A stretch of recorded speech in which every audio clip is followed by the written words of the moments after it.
Čítanie zo svätého Evanjelia podľa Jána. Ježiš odišiel na druhý breh Galilejského, čiže Tiberiadského mora. Šlo za ním veľké množstvo ľudí, lebo videli znamenia, ktoré robil na chorých. Ježiš vystúpil na vrch a tam si sadol so svojimi učeníkmi. Blízko boli židovské sviatky Veľkej noci. Keď Ježiš zdvihol oči a videl, že k nemu prichádza veľké množstvo ľudí, povedal Filipovi: Kde nakúpime chleba, aby sa títo najedli? Ale to povedal len preto, že ho skúšal, lebo sám vedel, čo urobi.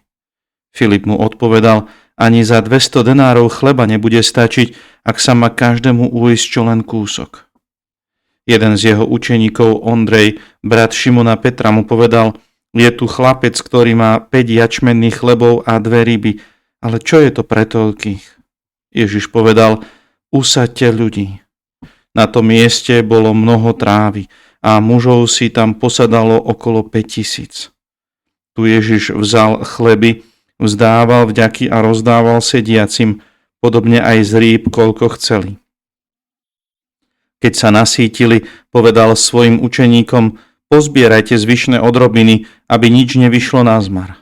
Pozbierali teda a odrobinami z 5 jačmenných chlebov, ktoré zostali po tých, čo jedli, naplnili 12 košov. Keď ľudia videli, aké znamenie urobil, hovorili: Toto je naozaj ten prorok, ktorý má prísť na svet. Ale keď Ježiš spoznal, že chcú prísť, zmocniť sa ho a urobiť ho kráľom, znova sa utiahol na vrch celkom sám. Počuli sme slovo Pánovo.